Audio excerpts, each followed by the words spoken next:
هاي حلوين، يلا نعمل ستايل جديد بحاجة اختراع جامد جدا جبته من كارما ستور. هقول لكم التفاصيل كلها دلوقتي. اول حاجة خلينا اقول ان كمان الفوطة دي من كارما ستور، وهي بصراحة جميلة لانها فوطة مايكرو فايبر.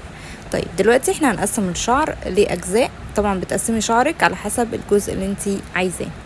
انا قسمت بالطريقة اللي انا بحبها، وان انا بقسم الشعر من قدام و3 اجزاء من ورا. هنبدأ بأول جزء. خليني أقول إن الشعر لازم يكون متسلك، عشان هو كمان لما نيجي نعمل الستايل بالمشط ده يكون سلس وسهل معاكي. زي ما انتوا شايفين، بصوا الكيرلز جامدة ازاي. طب ايه اللي يفرق ده عن اي حاجة تانية؟ انا واحدة من الناس الكيرلز بتاعتي للأسف بتلم جدا على بعض، وعشان كده بحب حاجة دايما تفرقها وفي نفس الوقت ما تكونش بتهيشها، وده اللي عمله المشط. هتشوفوا النتيجة في آخر الفيديو.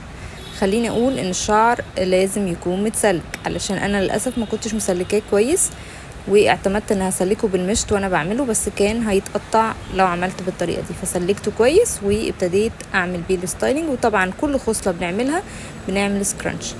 طبعا زي ما انتم شايفين بنفس الطريقه كده اللي انا بعملها هتعملوا بيها، هتديكم لوك حقيقي بجد جامد جدا. استنوا لاخر الفيديو زي ما قلت لكم. طيب انا هسيبكم مع الفيديو. انا بمشي بنفس الخطوات. طبعا احنا لازم نكون حاطين الليف ان والجل بتاعنا، ده مهم جدا جدا ان احنا نكون عاملين كده علشان يكون الشعر كمان برضو سلس واحنا بنعمل الستايل. هنعمل الجزء التاني. انا عملته وبعد كده دخلت على الجزء اللي من قدام. طيب الجزء اللي من قدام للاسف كان نشف شويه، فاضطريت ان انا ارش ميه كتير قوي علشان يكون مبلول وسلس برضو واحنا بنعمل بالمشط. انا للاسف مش عارفه اسمه قوي، بس هو اختراع جامد.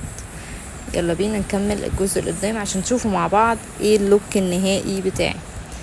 لو لسه مش مشتركين في القناه بتاعتي ما تنسوش تعملوا سبسكرايب وتفعلوا خاصيه الجرس عشان يوصلكم كل جديد. خلينا نقول ان انا كملت باقي الشعر، وزي ما انتم شايفين بعمل سكرانش كتير علشان الكيرلز تكون شكلها حلو ومتحدد اكتر. هنكمل باقي الخصل بنفس الطريقة. خليني اقول حاجة مهمة، انه حاولوا تخلوا دايما ان المشط يكون من تحت والجزء اللي بيقفل عليه يكون من فوق. ده بيسهل قوي الموضوع وبيخليكي تاخدي كمية حلوة مناسبة والشعر ما بيتعقدش ولا اي حاجة.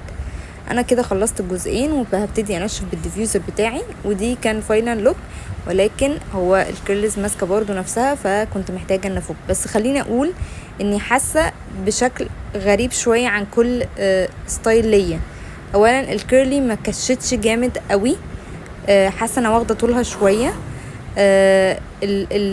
الكيرلي رفيعه شويه مش تخينه قوي، فبالتالي ما يعني كل ما كنت بفك كل ما كان بيديني فوليوم اكتر. خلينا نشوف الفاينل لوك خالص خالص بعد ما فكتهم كلهم. بصوا دي الريزلت. اولا طوله حلو جدا، عجبني انه شعري ما قصرش. فوليوم كتير بقى، فوليوم كتير عشان بحب الفوليوم قوي بصراحه.